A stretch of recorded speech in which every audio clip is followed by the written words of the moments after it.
Today, if you're living not just in the Portland area, but most areas surrounding it, and you're looking for that nostalgic experience of taking in a film at the local drive-in, there's only one option. The 99W in Newburgh, opening back in 1953.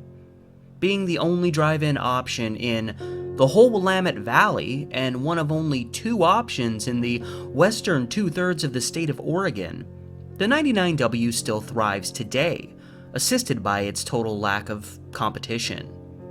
We're lucky to have it here.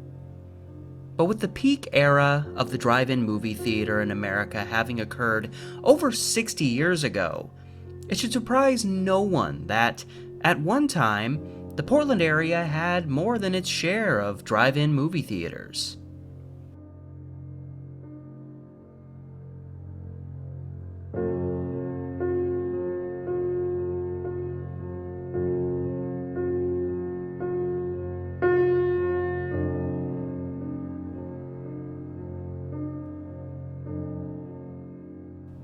While I will stray a couple of times outside of the actual city of Portland, I will be focusing on Portland area drive-ins in particular.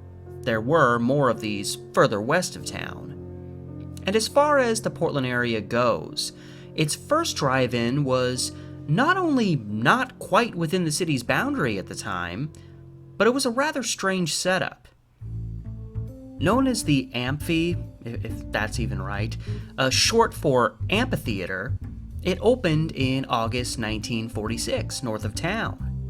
This first drive-in was literally built over a racetrack, the city's local speedway.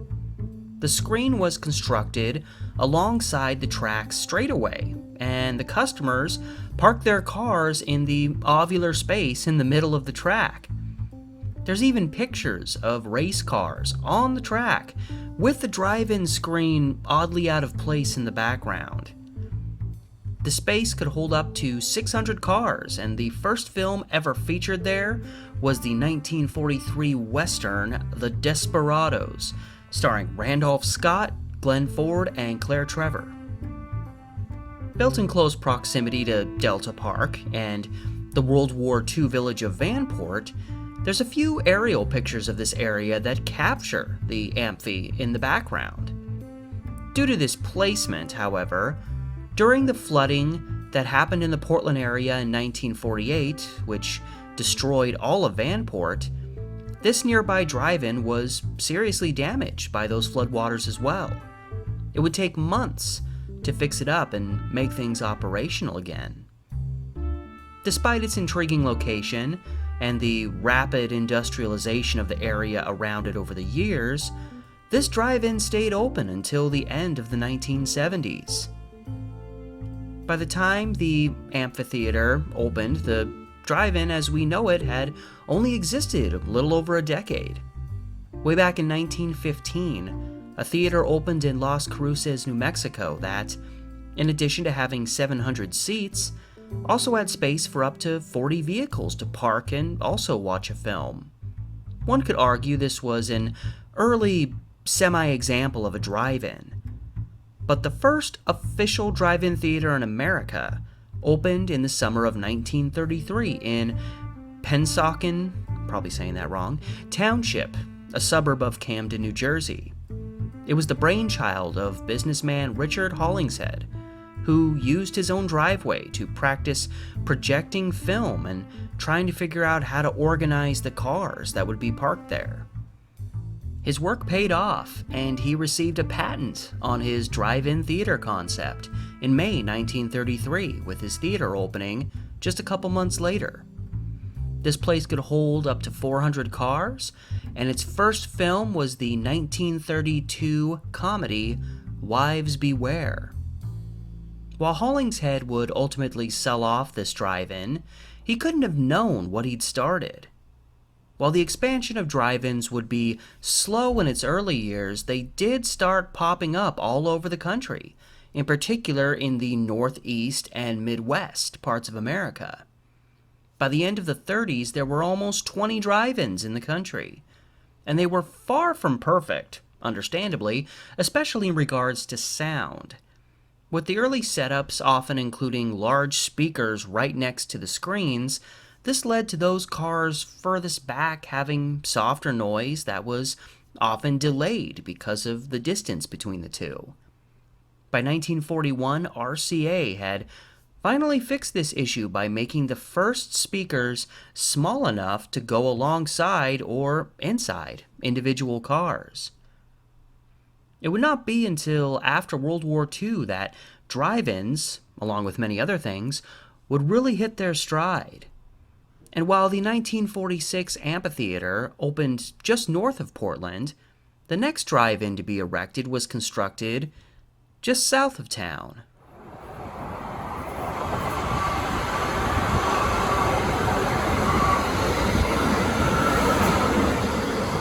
So if you look at this picture, this early on picture of this particular drive-in theater, you'll notice it's in a fairly, it's not rural, it's developed, but there's a lot of open land around it. Well, today we got the train, we got the freeway, we got off-ramps, we got houses in the hills. There used to be a business here, this very out of place apartment building, and we're literally coming in right now on what would have been the backside of the 82nd Street, as it was called, drive-in. Right by the Fuller Road Max stop. Yeah, we would have been at the backside. This would have all pretty much been part of the drive-in, because it was a big drive-in, and it stretched all the way to 82nd Avenue, which is like about 2 blocks that way. So considering the size of it, because I know Fuller Road, hence the name of this Max stop, cuts through here. I don't even know if Fuller Road would have cut through here back then, because I feel like this particular drive-in, it took up that much space. So I doubt it. And you see pictures of it. It was a good-sized drive-in. It was definitely a massive step up from the amphitheater, and the amphitheater almost seemed like a test drive. Let's see if this works out. But the 82nd here that popped up about 2 years later, like, that was a fully developed, this land is for a drive-in theater and only a drive-in theater, as opposed to a drive-in theater when there's not a race going on. And the main portion of it, at least the portion that branches off of 82nd, which is dead ahead here, this is the, I think it's called the Johnson Creek Crossing, and it's just a string of businesses. You got like a Home Depot down there, you got your Best Buy here, and, various other businesses peppered in between. Many others have come and gone. And this used to just be wide open, and interestingly enough, and this actually started becoming a thing in the 50s, and it kind of became more and more of a popular thing. For our sake here, it was more of a 70s thing, but a Reverend Dale Galloway started using this particular drive-in as a place to have church services on Sunday. And I mean, it made sense with drive-ins mostly only showing stuff in the evening after the sun went down. You're here early Sunday morning. It's not like this place would have been used for anything. But yeah, pretty much all of this land, this would have all been part of the drive-in. And Dale Galloway, the Reverend, that is, yeah, he'd be up front doing his thing, and people would pull up in their cars. It was a drive-in church service. I'd never heard of this till I started researching this stuff. And he'd get, 200 people or so a service, and sometimes as many as 1,000 people on Easter. And they'd all just be in their cars, so even if it was raining, they had services, come rain or shine. So I thought that was an interesting little addition.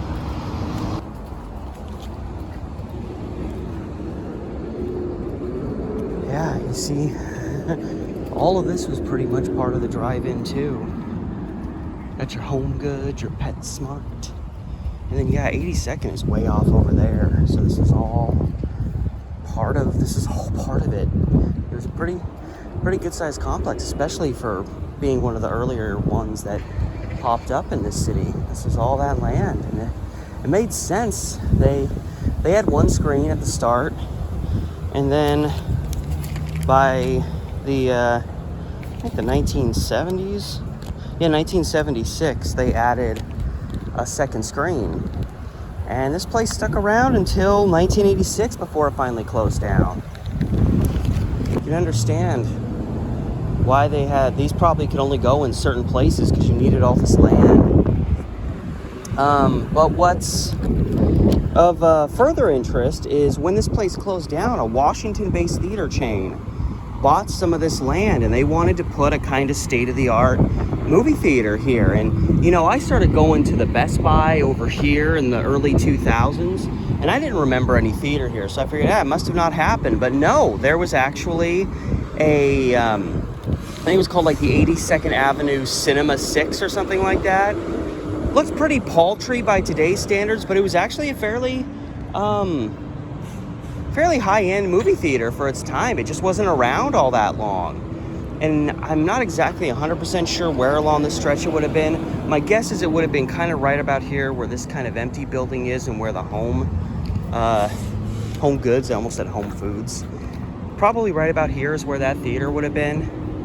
But I can't really say for absolute certainty. But yeah, this was all drive-in land once upon a time, and it doesn't look anything at all like it did back, at least in that earlier picture I have, where it's mostly just homes peppered here and there.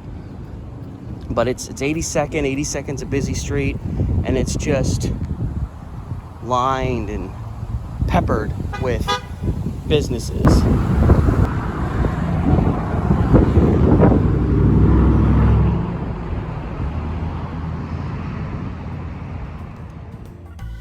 In America's post-war prosperity that picked up in the late 40s and carried on into the 50s, the auto industry hit a spike.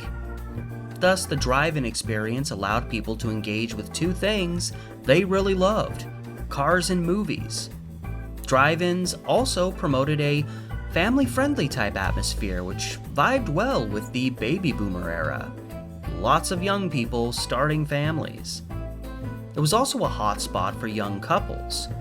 And with the option of not leaving your car, people could dress super casual without feeling self-conscious.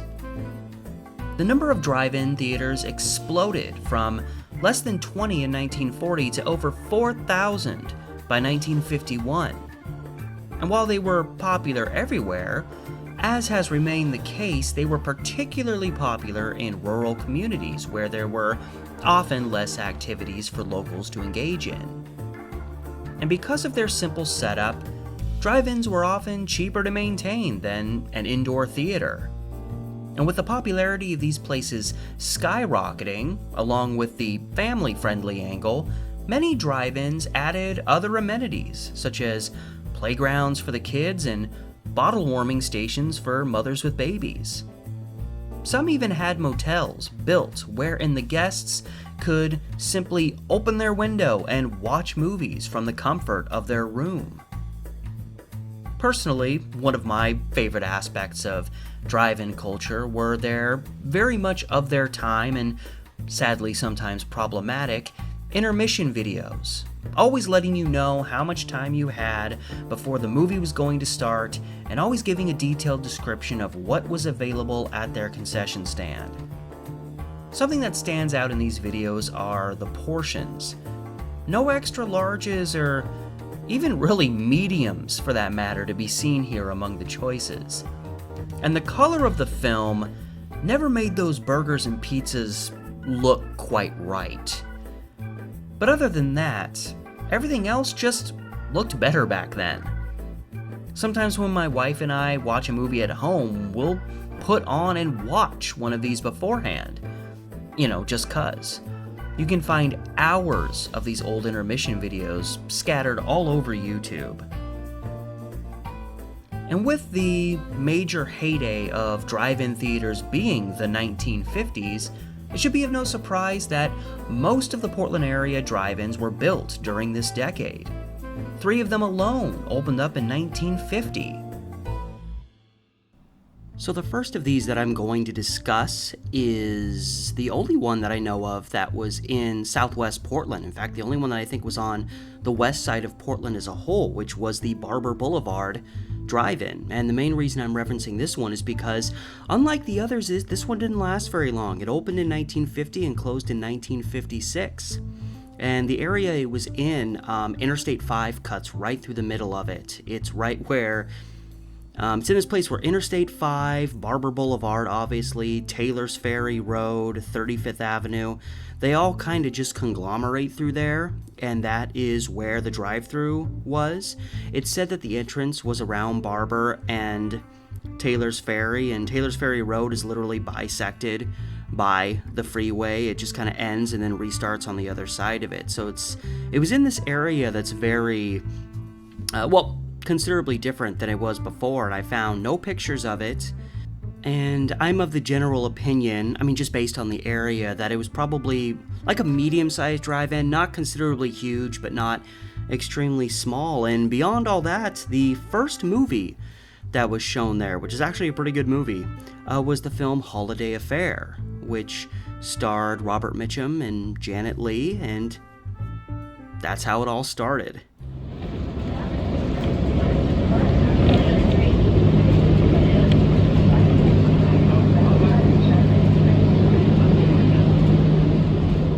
Now back in my old stomping grounds, Oak Grove.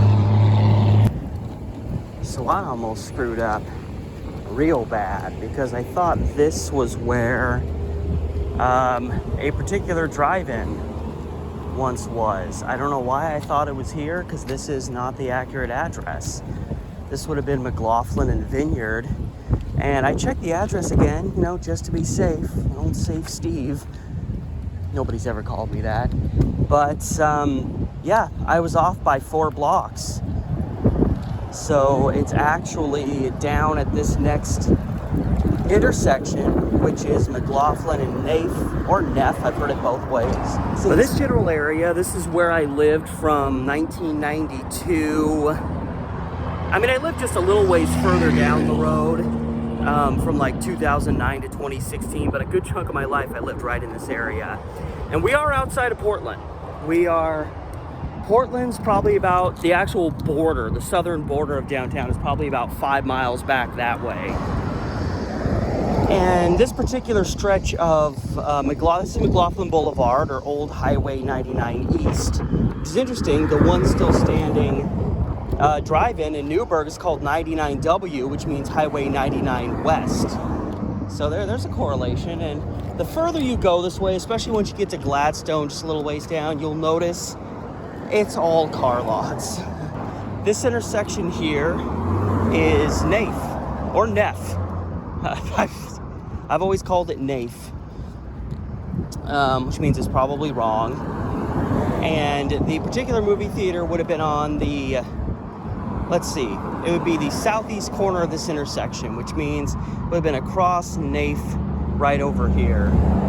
So yep, right over here, right at the Ron Tonkin, and there's a Jeep dealership up here, but I'm turning on to Neff now. And the reason I'm doing that, I wasn't able to find any pictures of this drive-in, but it was called the Super 99, which obviously 99 in reference to McLaughlin. But map imagery shows an outline, excuse me, that I'm assuming is where the drive-in was. So it seems like the main drive-in was a little bit back from McLaughlin. It's probably in line with where this building starts here. So you see we're just a little bit back from McLaughlin. And I noticed on the map there's like a little line near the front, and I'm assuming that was a screen, which means the screen probably would have been like right here. Pull in off of 99, and all the vehicles would have been parked further up here, because the next street up that crosses is called Herald.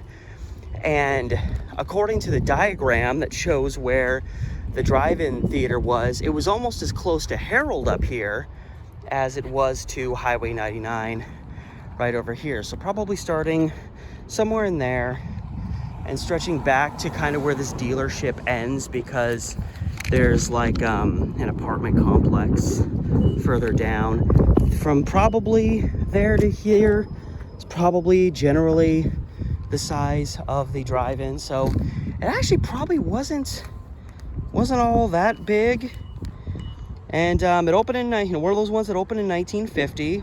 And the first screen put here fell down in 1951, so they were already having problems, and it took several months for them to replace it. So pretty much their whole 1951 season was screwed, and they couldn't open again until 1952. Imagine, brand new drive-in, you know, lots of places they need business out of the gate, and your screen, the whole thing that your business revolves around, the thing that you project the movies on, just and you lose out on like a whole season.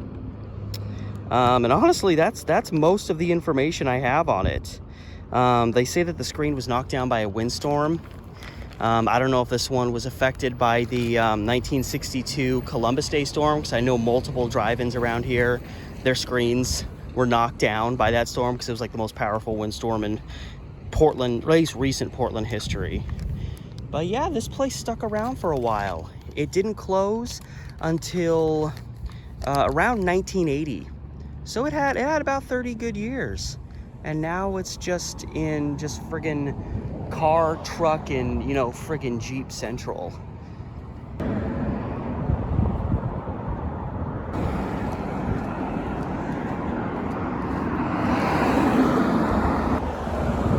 Northeast 92nd and Sandy. There's where 92nd veers off. The Grotto, Rocky Buttes up there.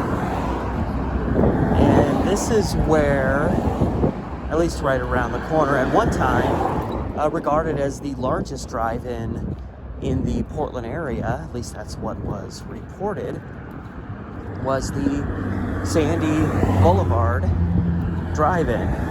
And things look much, much different now. This whole area dead ahead here, this was where the drive-through was.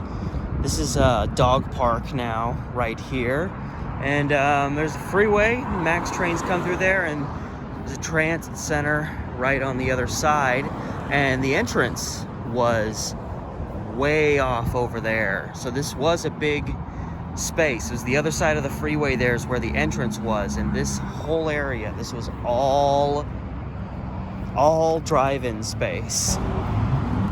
Off in the distance there, you can see Mount St. Helens poking up over the horizon. But yeah, look at this massive land, and it clearly shows that they obviously had to blast out land down here so that the freeway could go under Sandy Boulevard here, because there was a drive-in here. This was all fairly level land at one time. Sandy Boulevard Drive-In opened July 1950, and it could hold nearly 900 cars, which was pretty good. And I think that number actually grew to over 1,000 over time. And with its size and possible charm, this is, strangely enough, one of the few drive-thrus around here where I couldn't find any pictures of exactly what it looked like. I mean, it probably didn't look all that different from any other drive-thru around here, but for all its grandeur, and if you look around up here, obviously there's a lot of commercial industrial stuff over here. It's residential in parts right across the street here. There's residences, but it's an area where you could figure, you look back in the 1960s and you think this is probably an area where if kids were living around here, they were probably roaming around looking for things to do. And this particular drive-in got a lot of heat for being a place where children would sneak in here, and sometimes they would get seriously injured. In particular, in 1960, there were a bunch of mothers that started protesting this area, calling it a death trap. Because when, movies weren't in session, and, you got to remember, lots of times, drive-ins didn't start playing movies till the evening. They had to wait till a dreaded sun started going down. And so, a lot of times, these places were just kind of sitting here. And in this one in particular, kids love to sneak in here all the time. And in 1960, one kid apparently came in and fell off of a ladder trying to catch a pigeon. That was how it was reported. I don't know if he brought the ladder or if the ladder was here. Fell, sustained a skull fracture, barely survived. And right around the same time, another kid was playing around the drive-through here with his brother, and he fell into a sump hole. Which sump holes are these, lots of big places would have these big sump holes that water would fill up in. And this was apparently an old one. It just happened to be in the vicinity of the drive-in. And kid fell in there and drowned. And a lot of the hostility was put on the people that ran the drive-in here because, well, kids were sneaking in here. And the people that ran the drive-in were like, listen, we're in a constant state of having to repair the fences that, surround this place. And as soon as we finish repairing a fence, some kid comes through and breaks it open and sneaks right back in. So it's a constant cycle. No matter how fast they fix the fences, kids would break into them and sneak in. Sandy Drive-In here also just happened to be another place that would periodically have religious, church gatherings. And an article from 1968 noted a large Easter service was held here. And in that particular article, they noted that that was the 18th year in a row they had done it. So apparently, it was very normal every year, at least at Easter, for a very large religious gathering to happen here. So that was a fairly frequent thing that happened. With drive-ins, it made sense. You had a big open space, you could gather a lot of people together. What in tarnation is this? There's a door to the other side. Is this? Oh, it's not. It looked like a door from a distance. I don't know.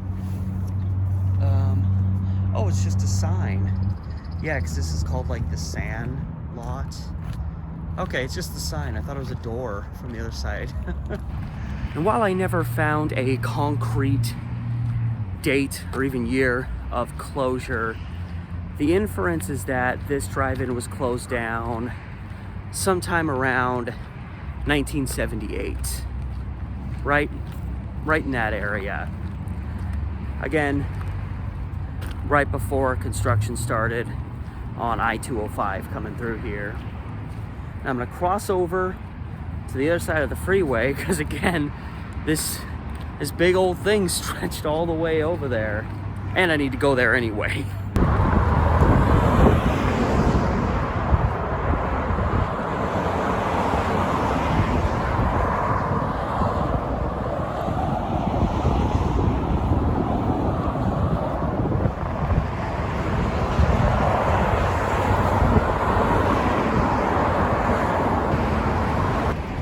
Now, the actual address for entry was closer to what would be like 95th and Sandy, which suggests the entrance to the actual drive-in would have been very much in line with this entry right here into this transit center. This would have been where cars pulled in and then turned to the left.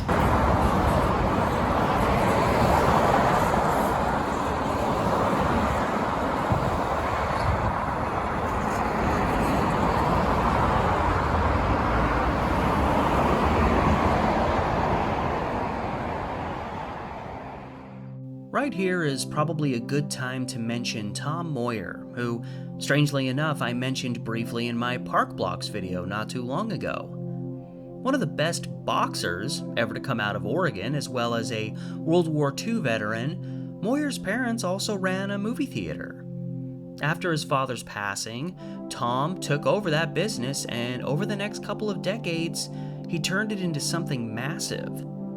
By the end of the 80s, he owned nearly 300 screens, having owned both indoor theaters as well as drive-ins. This includes some of the Portland area drive-ins we have yet to cover.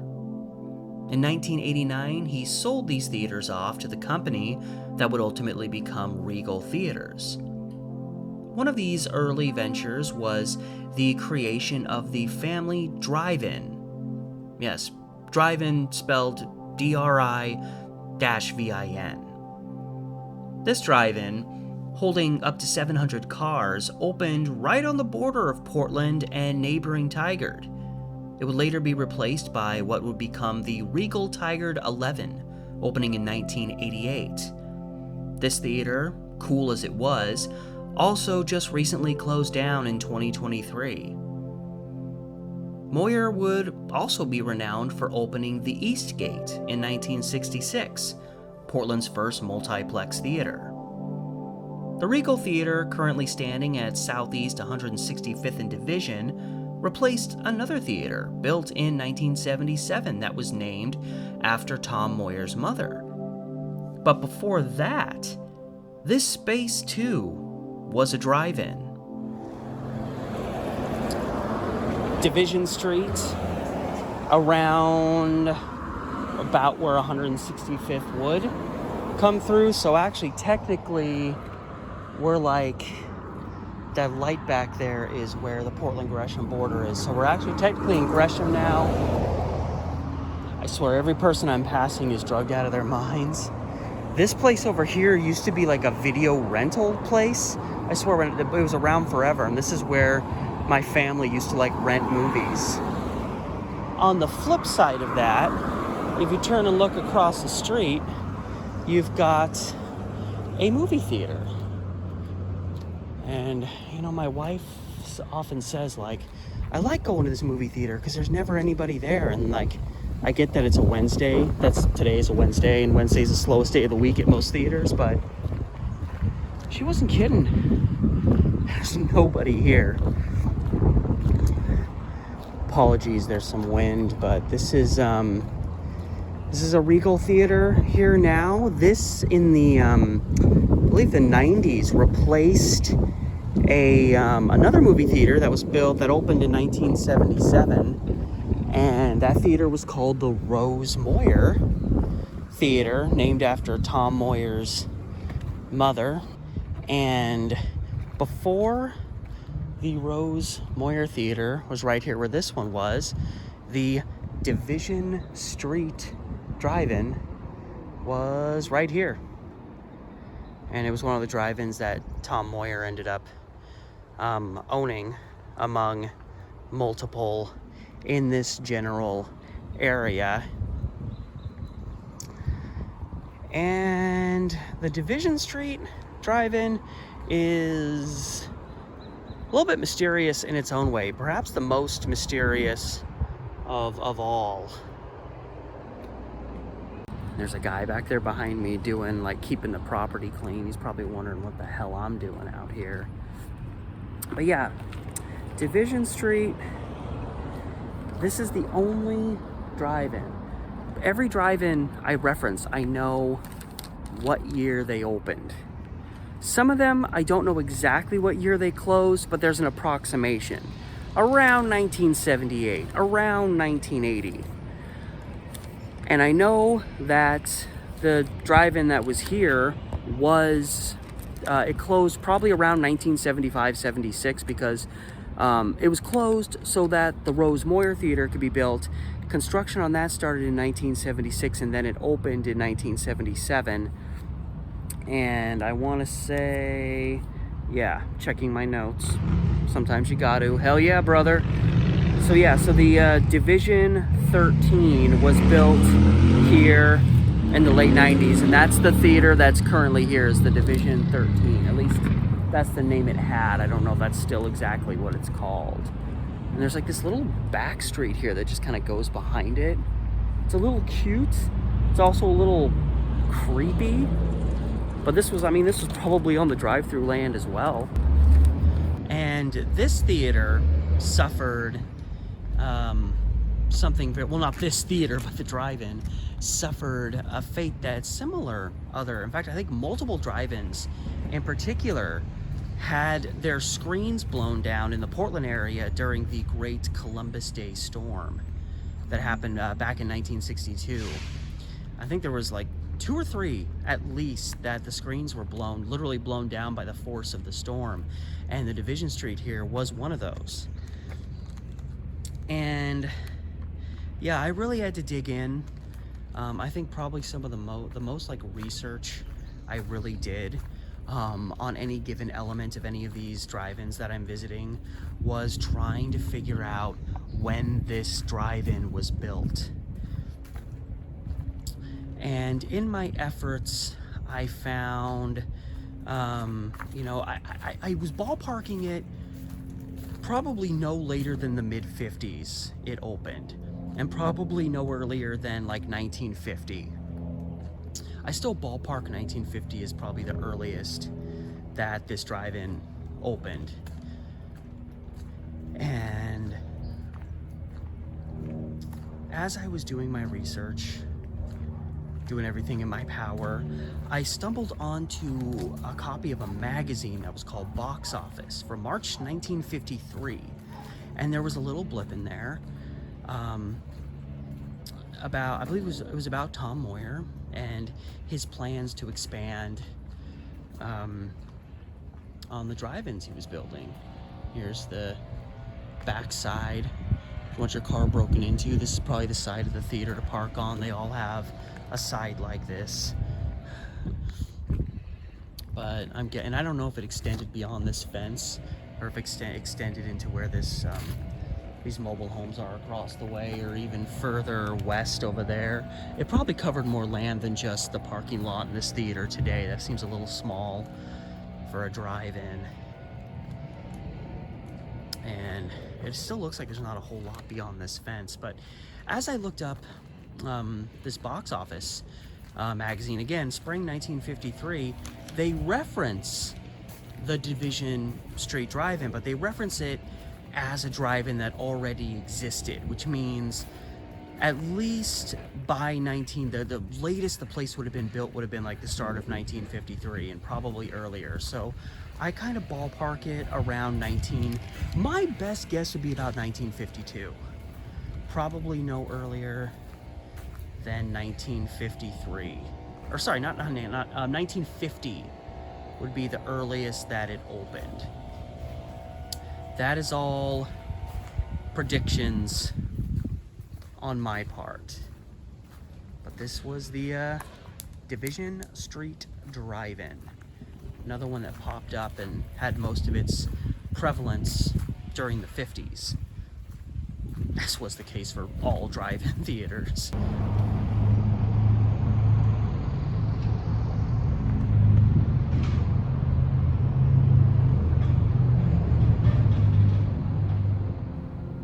Now, the funny thing is, in finding this little blip from this 1953 magazine, there is reference to another drive-in in the works by Tom Moyer, planned to start construction in the summer, about a mile east of Gresham. This perplexed me as far as I've found, there's no evidence a drive-in existed in such a place. However, another detail in this piece notes that the drive-in was to be built along the Mount Hood Loop Highway. This particular, quote, highway was actually a connection between 3 different highways that wrapped around Oregon's highest point, that being Mount Hood. The route in reference here would have been Highway 26, or Powell Boulevard as it's known in the city. It just so happened that a Powell Boulevard drive-in opened the following year in 1954.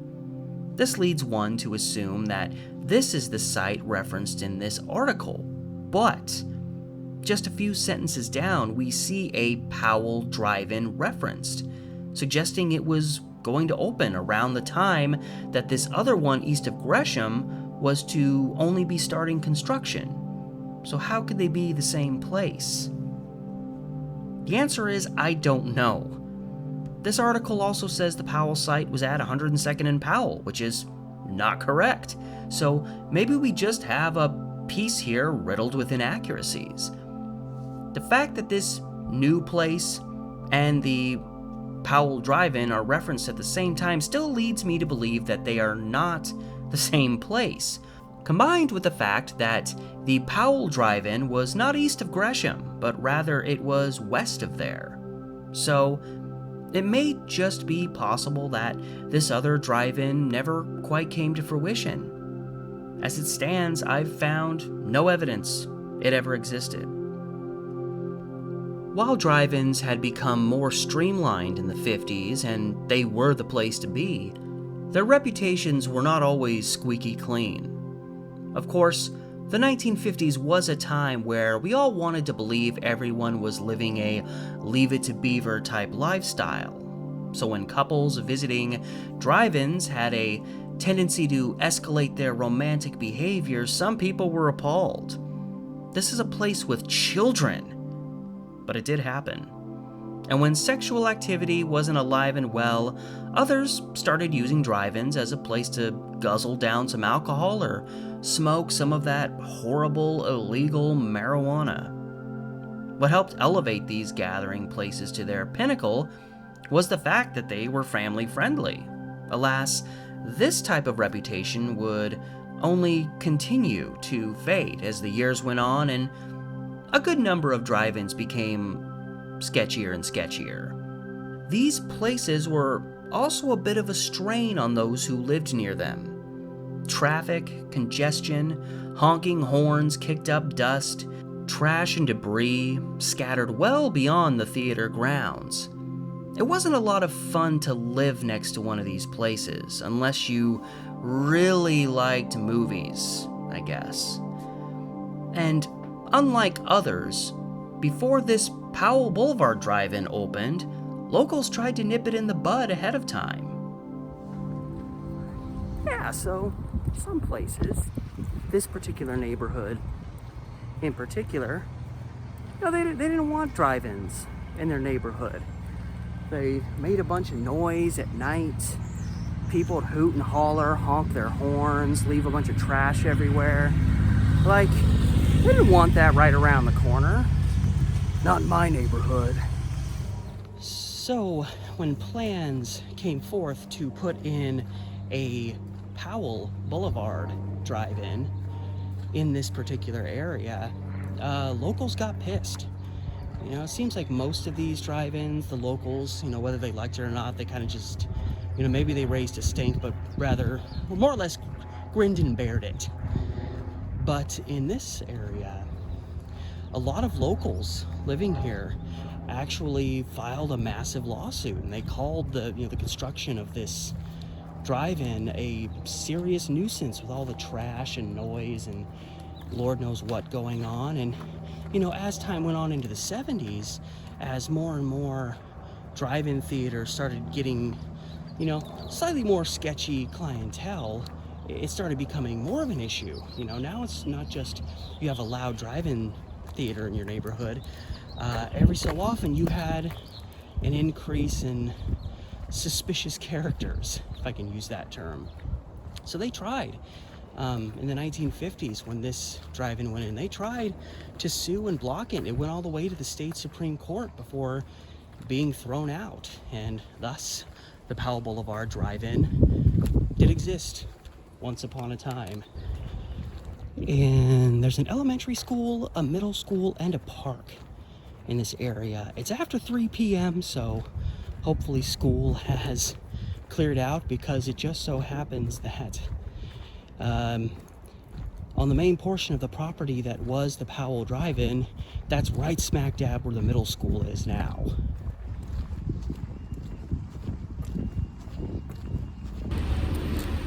So school literally just got out.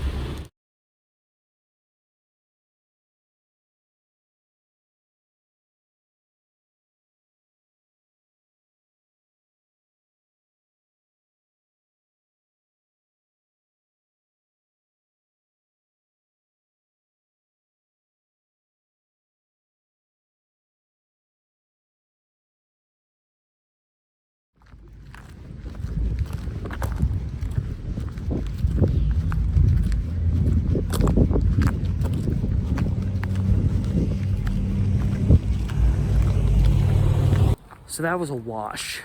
Unfortunately, when you're out in the elements, you got to do what you got with the time you have. That happens sometimes. But of course, I leave. I don't pick a time to leave. I don't pick a time to be at a given place. I just get there when I get there. I got here the moment everyone was getting out of school. It was just a mess of parents and buses and kids. And I'm like, I can't video any of this. I got a few slow-mo clips to the side of the building as I went by, but that was where that school was. And so we were about 2 blocks south of Powell. So, because the address given for where this drive-in was, like the main address was closer to 112th and Bush, which is just south of Powell. So my guess is that the drive-in stretched all the way to Powell, or maybe I don't know. You didn't enter on Powell because it didn't have a Powell address, but it probably stretched close to Powell or was almost right there. And that drive-in in particular opened in 1954. And it was one of the last remaining ones to stick around for a while because it closed near the end of the 1980s, and by that point pretty much all the drive-ins in town were gone. With the 50s transitioning into the 60s, the American drive-in was finally experiencing the stagnation that would become a gradual decline going into the 70s. But even with this stagnation on the horizon, the city of Portland was graced with one more new drive-in before the end of the 50s. Opening in 1959, the 104th Street Drive-In opened between Powell Boulevard and Kelly Butte. This drive-in would be located less than 10 blocks from the Powell Boulevard one. Such a cool view. And just for a frame of reference, I'm right on like the western fringe of where the Powell drive-in would have been, and that's where the 104th was. They were literally like right next to each other. Here I am, close proximity. There's Kelly Butte over the horizon. Keep finding my way back here, but because there used to be not on the side that you use to enter Kelly Butte, that's on the north side, but on the south side, where I'm heading to now, there was a drive-in movie theater there. And they had a really cool sign that stayed there long after the place closed down. And that sign has recently been moved, and from what I've heard through the grapevine, it's still going to be taken care of. They didn't just demo it, they had to take it down because they were improving Powell Boulevard. But yeah, you can see we're coming in. This is where it starts sloping down on the south side. And even in my History of Kelly Butte video, which is now my most viewed video on my channel, I never noticed for the longest time the picture of Kelly Butte that I use as my thumbnail. Down in the kind of lower corner of that image, you can see the drive-in that was there. And it was called the 104th Street Drive-In. Now, I don't know if calling them street was something that just sounded more cool than road or avenue, because the numbered streets, one of which I'm on right now, I think I'm on 111th, they're all avenues. There's no 104th Street. They used to be way back in the early days of Portland, but when this particular drive-in opened, it would have been 104th Avenue. The 82nd Street Drive-In, as it was called, was on 82nd Avenue. So I don't know, maybe calling it street was a little bit more trendy. Maybe that was more of a 40s and 50s kind of cool thing. I really don't know. So, even though it was called the 104th Street Drive-In, the sign, and of course you gotta remember, drive-ins cover a lot of land, they're kind of long. The sign was located right here. This is where it stood. And I'm wondering if maybe you went this way, went down and pulled in. I don't know. I don't remember exactly how the picture looked off the top of my head. But I don't think there's any like remnants of where the sign was. Just loitering outside of here. Yeah, I don't think so, but yeah, it was at 108th Avenue. It's right where the sign was again. So you entered up here.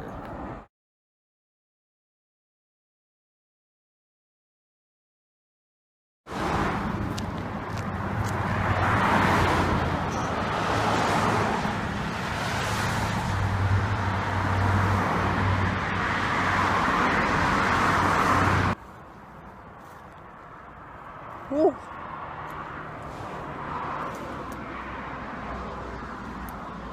Yes, for those who didn't know, down here at the base of Kelly Butte, there used to be an old drive-in.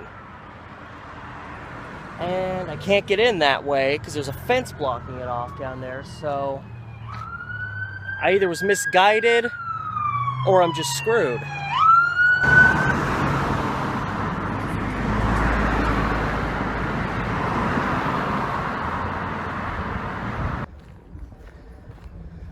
Yeah, you got the fantastic people, the people whose little amusement park rides I don't trust enough to ever ride, but it's on the land now where the drive-in used to be. It used to be right here. Of course, you've got Kelly Butte. South side is a backdrop. So the sign was there, and there was an arrow pointing this way, so I assume that little road was the entry and you came in around here. And if I'm correct, I could be totally misremembering the picture, but I want to say the screen was kind of like right over here towards this end, and then this is where all the parking was. And so it just stretched through here. So it was kind of a, it wasn't really a square kind of setup. It's a pretty tight space between here and the Butte. And despite the popularity of the sign that stuck around, it was the only real element of drive-in theaters that existed in this city after the late 90s. Despite that, one could even argue that this is the most remembered drive-in site in the city, mostly because there was that sign there to always remind you. Not really a whole lot of information about it. It was open for about almost 30 years. It opened in 1959. As I mentioned, it kind of started it came along right when the main heyday of drive-in theaters was just on the verge of starting to stagnate and then fall. And the drive-in closed here in 1986. And this was also one of those drive-in theaters that started like most do with one screen. They actually added another screen in the 70s. It's kind of surprising. They probably had to really tighten up space in here.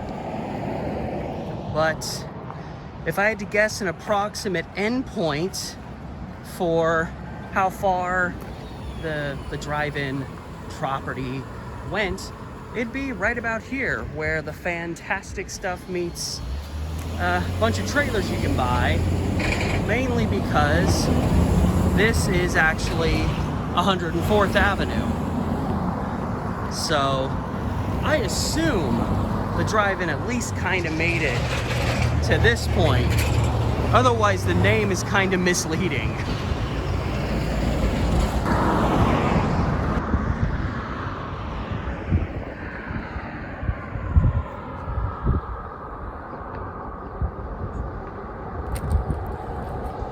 And an interesting thing to note, and it makes sense, if you're not from the Portland area, like you don't really know necessarily what parts of town in particular I'm in, but pretty much all of these drive-in theaters, with very few exceptions, they were built very much on the outskirts of town, which I think ties into that whole element of how even like more rural populations love drive-in theaters. But I mean, these were still in the city, but they were just on the fringes of the city. So beyond the rural concept, I think it makes sense that the primary reason a lot of these drive-thrus are on the fringes of town. In particular, this one, even Sandy, is not too far east, but it's, it's almost 100 blocks east of downtown. Division, Powell, 104th, Foster, they're all not too far apart from each other, and they're all at least 100 plus blocks from the Willamette River, which bisects east and west sides of town. So probably the primary reason they had to be built on the outskirts was, a lot of the land more inland is already developed, and you need a lot of land for a drive-in theater. Some of these drive-ins were 10, 12, 15 acres. That's a lot of land, and that land has to be available. So a lot of these were probably built on the outskirts of town where there was a lot more, at least patches here and there of open land. It's probably all that was available, and it was probably cheaper too than buying land more in town if it's even available. So I don't know if that was the case for drive-in theaters in other cities. Probably was, at least to an extent, but that seems to make sense to me the most as to why so many of these once existing drive-in theaters are all pushed to the edges of town. Even the Barber Boulevard one, which it's a fairly well-developed commercial part of Portland, and the freeway goes through there and stuff now, it's still kind of far off to the southwestern end of town. So it's still kind of pushed down. Nothing is central. Nothing is in the central hub of the city. That's what I'm getting at. While this decline in the 1970s may have started out slow, it only picked up steam as the decade went on. With business stalling and then dropping, many of these drive-ins started featuring more and more B-movies and sometimes X-rated features. These tended to be more affordable. Some drive-ins even took to showing pornographic films at specific times. This did not help quell the dying, family-friendly aspects of these places, but rather made them a haven for more sketchy characters. Now granted, this isn't how all drive-ins were, but it was a fairly frequent thing. It actually surprises me with the shift in customer types along with the explosion in crime across America in the 1970s going into the 1980s that crime was not a more prevalent thing at these drive-ins, at least not the Portland ones. Such was the climax of Peter Bogdanovich's 1968 film Targets, which follows a clean-cut young man who's really a psychopathic killer. The lead is based on the real killer Charles Whitman, who executed several people from a tower at a Texas university in 1966. However, in Targets, the killer's mass shooting takes place at a drive-in movie theater. From what I gathered, at least in Portland, the most common form of crime to happen at drive-ins was robbery. Every so often, a couple of guys would show up with a gun and take a place for a couple $100. A change in the public's ability to enjoy the cinema at home also became a major factor. Over the years, a family's ability to have a nice home entertainment system had become easier. Cable television found itself in more and more homes, giving people greater viewing options. The introduction of VHS in the late 70s dealt drive-ins another blow. By the 80s, VCRs entered many a home, and in particular, video rental stores also blew up. And it's not just that staying home and watching a movie was easier. We must remember that prior to the onset of VHS, and even Betamax for that matter, if people wanted to see a certain movie, they often had to wait for years, hoping it would pop up on one of their 5 TV stations at some point. And oftentimes it would show up at a local drive-in first. It's hard to imagine now, but think about going from an age where you saw a movie when it came out at the theater and then maybe never saw it again, to an age where you can rent or even buy that movie whenever you want it. And with the decline in business came hikes in the real estate that these drive-ins stood on. Covering large spaces, sometimes several acres, these sites were expensive to maintain, regardless of the business they were doing. And with the passing of time, lots of the land that these drive-ins stood on became very desirable for redevelopment. By the dawn of the 1990s, the thousands of drive-ins that once existed had dwindled down to hundreds. With the exception of the Barber Boulevard drive-in, which only lasted a couple of years, all of these aforementioned drive-ins closed down between the late 70s and the late 80s. The Division Street drive-in closed down in 1976. The Amphitheater closed in 1979. The Super 99 in Milwaukee closed in 1980. The Sandy closed down around 1982. The 82nd Street closed in 1985. The 104th Avenue closed in 1986. And the Powell Boulevard closed in the late 80s. But despite the early stage decline and the fact that another one hadn't opened in over a decade, there was still one more drive-in that once stood in Portland. Opening in 1969, the Foster Road Drive-In was that one that was a little late to the game. But perhaps, being the newest, it was also the most state-of-the-art drive-in by comparison to the others. So someone thought it was a smart idea to build a drive-in theater in 1969, when already the whole business was starting to stagnate and even starting to downfall. And this theater stood between Foster, just a couple blocks up there, and the Springwater corridor right here. So this would have bordered the backside or the north side of the drive-in, and there's pictures of the drive-in where you can see this little thin trail off to the back end of it. So yeah, it was just off that way. And I'm going to head over there now. Same old stretch, just lined with tents and RVs. But this, rough and tumble area is where the last drive-in to be built in Portland was located, and also the last one to be closed down. And this theater ultimately becoming the largest in the Portland area, this one could hold like 1,800 cars, almost 2,000. And the first movie that was ever played here on opening night, which was in December 1969, was The Trip, which I believe that was a Peter Fonda movie. Yeah, it starred Peter Fonda, but the writer was Jack Nicholson, and Roger Corman directed it. One of those, just kooky 60s movies. It's pretty much just a movie about people tripping out on drugs.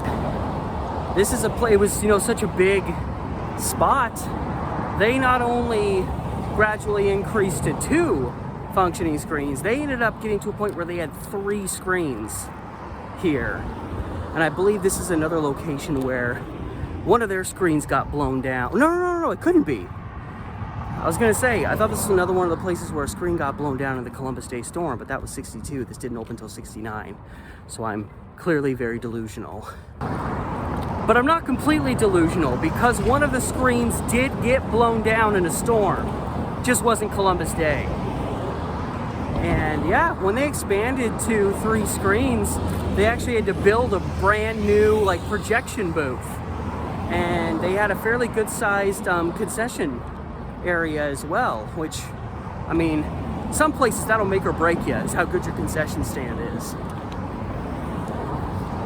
And it was another one, understandably. A lot of locals, we're not even that far from the Powell Boulevard one, but this was another drive-in where people were not too happy that, I don't know if they were so happy or angry about it being built here, but they complained about it frequently.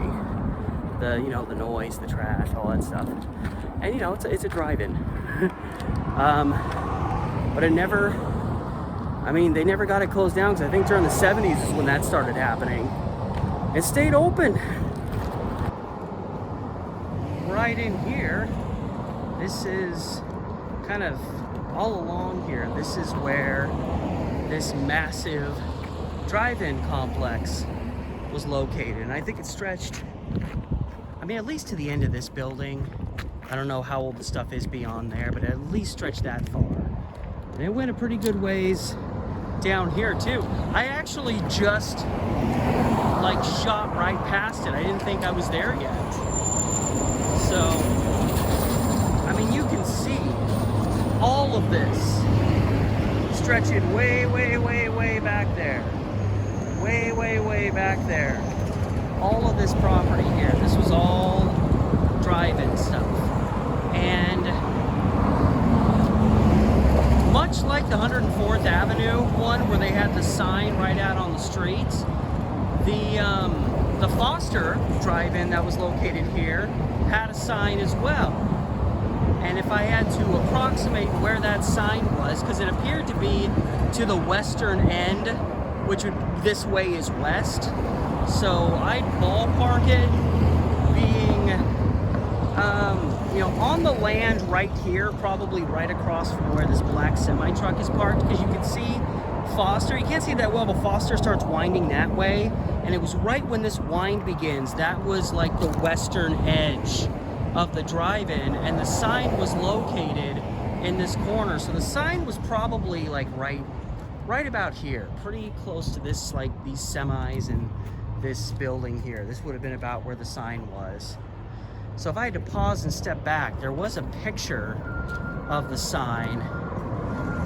Obviously these are going to kind of obstruct some of the view, but if I had to take a guess, you know, probably about here would match somewhat closely with the picture that exists of that sign being there. And apparently also kind of like 104th Avenue, I read in information that that sign also stayed here a while after this drive-in closed. And this place didn't close down until 1998. And I want to say, I could be totally wrong, I want to say I have very faint memories of seeing this place, because when I was young, my dad would just drive all over town. He was always just kind of doing something. And a lot of times when I was a little kid, I would go along with him. And I remember in particular, us being randomly on Foster Road here a lot. So I want to say I have a very old memory from when I was, you know, 8, 10. I would have been about 12, almost 13 when they tore it down. I just want to say I have a vague memory of having seen that drive-in here. Or at least maybe the immediate aftermath. And just like that, there were none. And it's, you know, it's kind of a bummer that that was way too close to me. There are wires falling down. But it's kind of a bummer. You know, that was the last drive-in in Portland. But I do kind of get the feeling, even if it was the last one of its kind around here, it was probably struggling. It's important to remember, it's kind of an inconvenience to get to. We are way, way like the most southeastern part of Portland pretty much.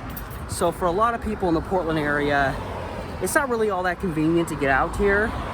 Which, like, then you think like, oh, but now everybody has to drive all the way to Newburgh, which is a much more inconvenient drive. But I almost feel like in that vein, the drive to get there is kind of part of the fun of it all. If you're driving somewhere in the city you already live in, there's not really a whole lot of charm to that. But if you're taking like a little mini road trip out of town a little ways, and then you get the mystique of getting to see a movie at a drive-in, there's a certain charm to that. And I think that's the difference. And with that, all of Portland's drive-ins were gone. And by this time, the dawn of a new millennium, even VHS tapes were nearing their end as well. The DVD had taken over as the next coveted medium. Remember those days? Higher quality TVs, more viewing options, newer media formats, the early years of the internet. The world was moving further and further away from the needs of things like drive-ins. And yet, some still survive and thrive. They experienced a revival during the height of the COVID-19 pandemic, offering people an outing where they could still social distance themselves in their cars. Some places at this time found themselves doing better business during their slow season than they usually did during their busy season. As of 2024, there are still 4 drive-ins in the state of Oregon. And again, if a Portlander gets that wild hair to take in such a chill pastime, they have the 99W in nearby Newburgh. And hopefully, it's not going away anytime soon.